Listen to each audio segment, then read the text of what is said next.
नमस्कार दोस्तों, मैं पवन कुमार, आपका होस्ट और दोस्त। स्वागत करता हूं दोस्तों आपके अपने यूट्यूब चैनल रॉयल एजुकेशन पीके में। तो फ्रेंड्स, जैसा कि 9 मार्च 2019 हमारा टीजीटी एग्ज़ाम हो चुका है, तो आंसर की दोस्तों अपने क्वेश्चंस को ऑथेंटिक बुक से या ऑथेंटिक नेट वेबसाइट से बनाने के बाद में मैं आपके बीच में कुछ शेयर कर रहा हूं दोस्तों। आई होप कि आपको पसंद आएगी, और फिर भी आप जो है इसको ऑफिशियल ना समझें, कोशिश की ऑफिशियल की तरह बनाने की। तो चलिए शुरू करते हैं, ज़्यादा समय ना वेस्ट करते हुए। देखिए, हमारा पहला क्वेश्चन है करेक्ट स्पेलिंग। तो दोस्तों, जहां पर एक्सप्लेनेशन की जरूरत होगी वहां मैं एक्सप्लेनेशन करूंगा, और जहां ऐसे ही हमारा काम चल जाएगा तो वहां में ऐसे ही चलेंगे। तो दोस्तों, पहला जो क्वेश्चन हमारा होगा, जो स्पेलिंग है करेक्ट स्पेलिंग, तो उसमें हमारे प्रिजर्वनेस जो पहली ही स्पेलिंग है हमारी, तो वो ही हमारी जो हो जाएगी। तो नेक्स्ट दोस्तों होगा हमारा हेमोरेज। तो दोस्तों, हेमोरेज वैसे तो जो हमारा सी ऑप्शन इसमें सही होगा, लेकिन अगर हम डिक्शनरी में भी फाइंड करते हैं तो हमारा सी और डी दोनों ही बिल्कुल ठीक बैठेंगे। बट ये आयोग के ऊपर है कि आयोग किसको मानता है। आप रंजीत सिंह की बुक में भी देख सकते हैं, यदि आपके पास में रंजीत सिंह की बुक है तो आप उसमें भी इसको देख सकते हैं, उसमें डी वाली स्पेलिंग जो है दी गई है। चलिए क्वेश्चन नंबर 3 की बात करेंगे। करेक्ट स्पेलिंग इज, तो दोस्तों करेक्ट स्पेलिंग जो हमारी हो जाएगी एकोमोडेट। तो करेक्ट स्पेलिंग जो हमारी हो जाएगी पहली ही हो जाएगी हमारी एकोमोडेट। और फ्रेंड्स, जिनके पास में अगर बी बुकलेट है तो आप मैच कर सकते हैं, मेरे पास में बी बुकलेट है। चलिए ऑप्शन नंबर हमारा 4 देखते हैं, क्वेश्चन नंबर 4 होगा हमारा। तो दोस्तों, हमारा जो इसमें आंसर हमारा सही हो जाएगा वो हो जाएगा हमारा ऑप्शन नंबर सी, यानी एफ्लोरेसेंस जो है हमारा बिल्कुल सही होगा। क्वेश्चन नंबर दोस्तों 5 पर चलेंगे। तो 5 पे जो हमारा आप यहाँ आंसर टिक भी देख रहे होंगे, रिमाइनिसेंट जो है हमारा बिल्कुल ठीक हो जाएगा, ऑप्शन नंबर 4 ठीक हो जाएगा। चलिए यहाँ से हम थोड़ा सा आपको एक्सप्लेनेशन करके बताएंगे। 6 से 8 क्वेश्चन देखते हैं। क्वेश्चन नंबर 6 है दोस्तों, hardly dash reached her home when the rain started. तो फ्रेंड्स, जब भी हार्डली का हम मेंशन करेंगे कहीं भी किसी भी सेंटेंस में, तो हार्डली का यूज होता है हमारा नेगेटिव सेंस में होता है, और उसके साथ में हमेशा जो है हेड, यानी कि जो हमारी ये कह सकते हैं बी वर्ब है, उसका यूज हम करेंगे। तो बी वर्ब में हमारा is, am, are, was, were, has, have, had सभी आ जाते हैं। तो दोस्तों, यहाँ जो सही आंसर होगा वो होगा हमारा hardly had she reached home, reached her home. और हार्डली जो दोस्तों होगा वो हमारा फिर वैन को फॉलो करेगा। तो ऑप्शन नंबर बी हमारा सही होगा। चलिए क्वेश्चन नंबर 7 की बात करेंगे। The boss wanted to know. तो दोस्तों देखिए, वांटेड टू नो, देखिए एक यहाँ पर हमारा जो है कंजंक्शन, एक क्लॉज हमारी पूरी होगी है। ये हमारा यहाँ से कॉम्प्लेक्स सेंटेंस बन रहा है। कैसा बन रहा है दोस्तों? यहाँ से कॉम्प्लेक्स बन रहा है। और जब हमारा कॉम्प्लेक्स बनेगा तो हमें इसको कनेक्ट करने के लिए दोस्तों एक कनेक्टर की आवश्यकता होगी। अब कनेक्टर दोस्तों हमारा हाउ भी है, दैट भी है, हाउ भी है, हाउ हैड आई भी है। तो फ्रेंड्स, यदि ये क्वेश्चन मार्क पीछे होता तो आपका डी ऑप्शन सही होता, लेकिन क्वेश्चन मार्क नहीं तो डी आपका गलत हो जाएगा। और दोस्तों, जब हमारा हाउ दिया गया है तो हाउ के साथ में हम दैट नहीं लगाएंगे, तो हमारा बी भी गलत हो जाएगा। फ्रेंड्स, जब हम बात करेंगे सिंपली कॉम्प्लेक्स सेंटेंस की, तो वहां हम जो है वुड हैव का प्रयोग नहीं करेंगे। तो ऑप्शन नंबर हमारा ए सही हो जाएगा, वुड, यानी कि boss wanted to know how I had done the job, कि मैंने अपना जो काम है उसको किस प्रकार से किया है। देखिए नेक्स्ट क्वेश्चन दोस्तों हमारा होगा, आई wish I dash a king.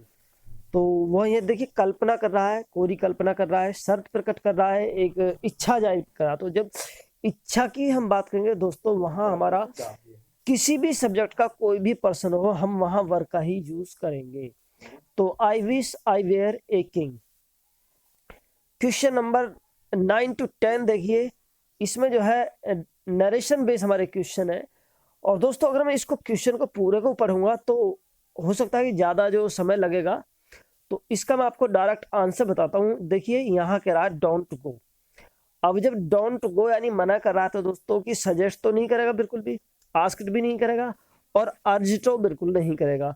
तो जब दोस्तों आज सजेस्ट नहीं करेगा, आस्क्ड नहीं करेगा, और अर्ज्ड भी नहीं करेगा, तो यहाँ पर हमारा हो जाएगा वार्न, यानी कि इस सेंस में हम वार्न का प्रयोग करेंगे। तो she warn the children not to go near the water. Question number 10 होगा he said please please give me another chance. तो फ्रेंड्स जब देखिए यहाँ पर है हमारा, तो यहाँ पर देखिए हमारा जो जब प्लीज प्लीज 2 बार यूज होगा हमारा, तो वहां जो है हमारा बैगेड हो जाएगा। यहाँ पर ऑप्शन नंबर 4 हमारा हो सकता था, बट दोस्तों यहाँ पर जो है ये हमारा नॉमिनेटिव केस है और यहाँ जो हमारा ये मी है ये ऑब्जेक्टिव केस है, तो इसलिए सेम हम जो है चेंज करेंगे, सेम पर्सन में सेम नॉमिनेटिव का नॉमिनेटिव से और ऑब्जेक्टिव का ऑब्जेक्टिव से, तो इसलिए हमारा ऑप्शन नंबर बी बिल्कुल सही होगा। Meaning of the idiom A broken read. तो दोस्तों ब्रोकन रीड जो होता है उसका आपका आंसर हो जाएगा अनरिलायबल, ऑप्शन नंबर सी सही होगा। मैस्कुलिन ऑफ जेंडर, तो इसका हो जाएगा जेंडर ही आपका हो जाएगा option number C. Question number 13 की बात करेंगे, which of the following is not correct with reference to a narration. तो नेक्स्ट क्वेश्चन हमारा होगा which of the following is not correct with reference to narration. Narration के संबंध में कौन सा सही नहीं है, तो इसको मैं थोड़ा सा जूम के लेता हूं। अब एक रहा in changing direct speech into indirect speech a simple present becomes a simple past, तो दोस्तों ये हमारा बिल्कुल ठीक है। The shall of the future tense is change into should, ये भी हमारा ठीक हो जाएगा। तो the will the of the future tense is changed into shall and should, तो और देखिए दोस्तों ये हमारा जो है जो प्रोनाउंस होते हैं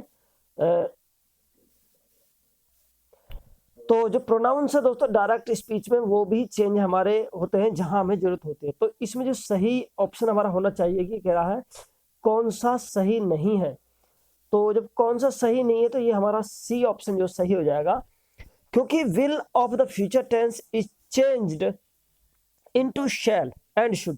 तो दोस्तों क्योंकि हम अपना जो है जो बेसिक ग्रामर हम उसको फॉलो करेंगे, तो विल जो चेंज होगा हमारा वो वुड में चेंज होगा, शुड में वो नहीं होगा। क्वेश्चन नंबर 14 दोस्तों हम बात करेंगे in the formation of nouns from verbs which of the following is not correct, कि इसको जो है हम नाउन बना रहे हैं वर्ब से, तो इसमें कौन सा हमारा सही नहीं होगा, तो वो जो हमारा होगा दोस्तों ऑप्शन नंबर 20 सही नहीं होगा, क्योंकि एब्डिकेट से एब्डिकेशन हमारा हो जाएगा, यानी कि रात त्याग करना और रात त्याग हो जाएगा। एब्डिकेट का जो दोस्तों अबडक्शन होगा वो अबडक्ट का होगा, और अडप्ट का अडप्शन हो जाएगा, और अफेक्ट का अफेक्टेशन हो जाएगा। तो दोस्तों ये बाकी हमारे सारे सही हैं, ऑप्शन नंबर बी हमारा जो उत्तर होगा इसमें वो आप सेफ उसके साथ में रहेंगे। क्वेश्चन नंबर 15 की बात करेंगे, which of the following words has correct spelling, कि किस वर्ड जो है कौन सा हमारा निम्नलिखित में से करेक्ट स्पेलिंग रखता है, तो दोस्तों इसका जो आंसर हमारा हो जाएगा वो हो जाएगा ऑप्शन नंबर ए। और देखिए नेक्स्ट अब बात करेंगे 16 का बात करेंगे, क्वेश्चन नंबर 16 हमारी बात आ जाएगा। तो with reference to the narration ये कह रहा कि फिर से एक रूल जो है कौन सा करेक्ट नहीं है। सो फ्रेंड्स पहला हमारा ऑप्शन होगा when the reporting is in the principal verb in the past tense all present tense of the direct are changed into the corresponding past tense. तो देखिए जब हमारी पहली जो रिपोर्टिंग वर्ब है वो पास्ट में होगी, तो जो अगला हमारा रिपोर्टिंग स्पीच का सेंटेंस है वो उसी के अनुसार चेंज हो जाएगा। जैसे फॉर एग्जांपल मैं बताऊं कि अगर वो प्रेजेंट इंडेफिनिट में है तो पास्ट में हो जाएगा, इसी तरह से जो वो हो जाएगा। If the reporting verb is in the present tense the tense of the direct speech do not change, ये भी बिल्कुल हमारा ठीक है। The pronouns of the direct speech are changed where necessary, तो दोस्तों ये भी ठीक है। तो इसका जो ऑप्शन हमारा होगा वो होगा डी, यानी words expressing nearness in time और प्लेस नेवर चेंज। तो दोस्तों चेंज होते हैं वो, जैसे हेयर का हम देर कर देंगे, दीज का दौज कर देंगे, नव का देन कर देंगे, तो सारे हमारे चेंज होते हैं। नेक्स्ट क्वेश्चन दोस्तों हमारा, which of the following statement is not correct with reference to English grammar, कि इंग्लिश ग्रामर के रेफरेंस में कौन सा स्टेटमेंट इनमें से करेक्ट नहीं है। तो देखिए मैं आंसर आपको इसमें पहले बता रहा हूं कि इसमें हमारा ऑप्शन नंबर बी गलत होगा, यानी ऑप्शन नंबर बी सही नहीं है, क्योंकि जो हमारी फाइनाइट वर्ब होती है उसका जो है नॉमिनेटिव केस के साथ में बिल्कुल सीधा हमारा संबंध होता है, और ये करा के यहाँ कोई संबंध नहीं है। तो इसमें फिर भी मैं आपको ऑप्शन ए और वो बता रहा हूँ कि देखिए ऑप्शन ए में बता रहा है कि जो हमारा नाउन का रिलेशन होता है केस इन नाउन मॉडिफिकेशन का, तो distinguish its relation to other words, तो बिल्कुल होता है उससे, अदर वर्ड से रिलेशन हमारा करने के लिए। पॉजिटिव केस डेनोट्स ओनरशिप भी दिखाता है, और objective case denotes a direct object of a transitive verb और the indirect object of a pronoun, माफ करना प्रीपोजिशन। तो दोस्तों ये भी सही है, ये भी सही है। तो हमारा जो ऑप्शन, तो हमारा सही दोस्तों ऑप्शन यहाँ पर हो जाएगा, जो सही होगा वो ऑप्शन नंबर बी, जो हमारा करेक्ट नहीं है। चलिए नेक्स्ट बात करते हैं, क्वेश्चन नंबर 18 होगा हमारा, which of the following statement is not correct, कौन सा स्टेटमेंट इनमें से करेक्ट नहीं है। तो दोस्तों ए बी सी तीनों सही है, तो हमारा जो डी है इसमें वो करेक्ट नहीं है। अब आपको मैं बता रहा हूं, देखिए numerical adjective include the cardinal and the ordinal numbers होता है। Partitive adjective denote a part of a class और ऑब्जेक्ट, बिल्कुल होता है। और descriptive adjective denotes quality, kind और कंडीशन, बिल्कुल होता है। जैसे good, bad, black, red, white, हम कुछ भी कह सकते हैं, तो सब होता है। और proper adjective are non descriptive adjective, तो दोस्तों डिस्क्रिप्टिव होते हैं। जैसे इंडिया का इंडियन होगा तो इंडियन के पीपल को डिस्क्रिप्टिव कर रहा है। चलिए नेक्स्ट क्वेश्चन हमारा होगा 19 का, in the expression teaching is a science the underline word is, तो दोस्तों teaching is a science underline word, दोस्तों इसमें मैं थोड़ा सा कंफ्यूज हूँ। फिर भी देखिए इसमें वैसे तो एब्स्ट्रैक्ट होना चाहिए, लेकिन फिर भी इसका जो ऑप्शन आप सेफ मान सकते हैं वो वर्बल नाउन जो है मान सकते हैं, क्योंकि टीचिंग एक भाव ही है दोस्तों, और वैसे जो है ये वर्ब से बना हुआ है तो इसको वर्बल नाउन भी हम बोल सकते हैं। क्वेश्चन नंबर हमारा तो क्वेश्चन नंबर 20 की बात करेंगे, which statement is not correct with reference to the primary auxiliary verb, तो प्राइमरी ऑक्सिलरी वर्ब के संबंध में कौन सा स्टेटमेंट सही नहीं होगा दोस्तों। तो primary auxiliaries may be used independently as principal verbs, तो सम केसेस सही है दोस्तों। Primary auxiliary may be change according to person, number, gender, बिल्कुल ठीक है। और प्राइमरी ऑक्सिलरीज में used as infinite forms of the verb it precedes them, तो दोस्तों ये भी हमारा ठीक हो। तो इसमें ऑप्शन नंबर हमारा जो सही होगा वो 4 जो है राइट होगा। क्वेश्चन नेक्स्ट बात करेंगे 21, विच of the following is an example of indirect personal pronoun, तो रिफ्लेक्सिव प्रोनाउन की बात करें तो माई सेल्फ यहाँ हमारा हो जाएगा। विच of the following sentence is grammatically correct, तो दोस्तों ग्रामेटिकली करेक्ट, तो इस क्वेश्चन में दोस्तों मैं थोड़ा सा डाउटफुल हूँ, यहाँ होना चाहिए था कौन सा ग्रामेटिकली करेक्ट नहीं है। आप कमेंट बॉक्स में इसका लिख के बता सकते हैं। देखिए तो देखिए वी रेयरली सी अलोइन, बिल्कुल ठीक है। वी स्केर्सली सी अलोइन, दोस्तों ये भी हमारा ठीक है। और ही प्लेड गुड, तो देखिए प्लेड के साथ में वेल आता है, लेकिन गुड भी आएगा। गुड एडजेक्टिव भी है हमारा और एडवर्ब भी है, यहाँ हमारा दोनों का काम करेगा। तो ही लिव्स माइजरली, तो दोस्तों ये लिव्स माइजरली नहीं आएगा, क्योंकि ये हमारा एडजेक्टिव है और वर्ब के बाद में एडजेक्टिव हमारा नहीं आएगा, एडवर्ब आएगा। यहाँ हो सकता था हिज लाइफ इज माइजरली, या और भी किसी तरह से बन सकता था। तो दोस्तों इसे आप जो है कमेंट बॉक्स में करके आप बाकी बता सकते हैं, लेकिन ये सेंटेंस ही पूरी तरीके से मुझे गलत लग रहा है कि इसमें होता कौन सा ग्रामेटिकली करेक्ट नहीं है। क्वेश्चन नंबर 23 की बात करेंगे, which of the following is grammatically incorrect, तो ग्रामेटिकली इनकरेक्ट दोस्तों हमारा होगा, तो इसका ऑप्शन दोस्तों हमारा हो जाएगा सी सही हो जाएगा। यहाँ 2 आना चाहिए था। डायरेक्शन की बात करें कि वेंट टू द, ये भी हम कह सकते हैं डेस्टिनेशन की हम बात करते हैं, कहीं भी जाने की बात करते हैं तो वो हमेशा 2 प्रीपोजिशन जो है फॉलो होती है। विच of the following pairs is mismatched, तो दोस्तों मिसमैच्ड, सो फ्रेंड्स 24 जो है, देखिए मैं इसको आपको कोई भी आंसर बताने नहीं जा रहा हूँ। बाकी अकॉर्डिंग टू मी इसका जो ऑप्शन है वो बी जो है इसमें गलत हो सकता है कि ऑफ जो है हमारा कंपाउंड प्रीपोजिशन नहीं है। लेकिन फ्रेंड्स फिर भी जो बाद के 2 हैं ये मैंने अभी तक नहीं पढ़े हैं, काफ़ी मैंने अध्ययन किया है, लेकिन मुझे ये कहीं भी नहीं मिले, ना मैंने पढ़े, तो इस विषय में कुछ भी कहने में असमर्थ हूँ। फिलहाल में हम अगले क्वेश्चन की तरफ चलते हैं दोस्तों। देखिए ये तो बिल्कुल सिंपल सी बात है, योर्स आ गया हमारा। नेक्स्ट होगा हमारा दोस्तों, विच of the following sentence is grammatically correct. तो ही रोट टू मी यहाँ बिल्कुल ठीक आएगा।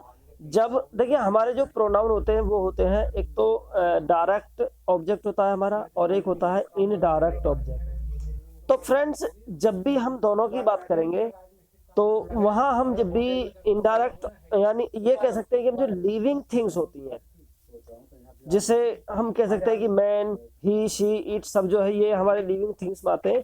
तो ये इसको हम करने के लिए जो हम टू का जो है एम्फेसिस करने के लिए टू का प्रयोग हम करेंगे, ये कह सकते हैं। Question number 27, which of the following pairs is mismatched. तो दोस्तों इसमें हमारा सही हो जाएगा सिम्बलिन। 28 का दोस्तों हो जाएगा हमारा हेनरी सेवंथ, शेक्सपियर के द्वारा लिखित नहीं है। सो फ्रेंड नेक्स्ट क्वेश्चन हमारा होगा 29। देखिए 29 में दोस्तों मैं ज्यादा ऑप्शन को नहीं पढ़ने जा रहा हूं, तो 29 में मैं आपको बता रहा हूं कि इसमें सी ऑप्शन आपका गलत होगा, क्योंकि जो सैमसन एगोनिस्ट है दोस्तों हमारे इसमें तीनों प्रकार की यूनिटी को दिखाया गया है, और यहाँ ये कह रहा है कि इसमें यूनिटी नहीं है, यानी unity of time, unity of place and unity of action, तीनों प्रकार की यूनिटी है। और इसको जो है मैंने अपनी वीडियोस में पहले बताया था दोस्तों, तो आप वहां भी जाकर देख सकते हैं। चलिए नेक्स्ट अपना तीसरा क्वेश्चन देख लेते हैं दोस्तों। तो 30 क्वेश्चन दोस्तों हमारा हुआ, देखिए प्रीपोजिशन कौन सा मिसमैच है। तो दोस्तों प्रीपोजिशन हमारा होगा केयरफुल ऑफ ड्रेस। देखिए अनॉयड एट थिंग्स होगा, बिजी एट लेसन्स, यानी कि लेसन्स में बिजी तो किसी चीज में बिजी है, तो बिजी एज समथिंग में आएगा, और हॉरिफाइड एट द साइट। तो तीनों ऑप्शन हमारे सही है, इसमें पहला दोस्तों सही होगा। तो कुछ कारणों की वजह से दोस्तों मैं केवल 30 ही प्रश्न आपको दे सक रहा हूं अभी, और बाकी प्रश्न जो अगले उसमें मैं जो आपको पूरे कर दूंगा। तो धन्यवाद।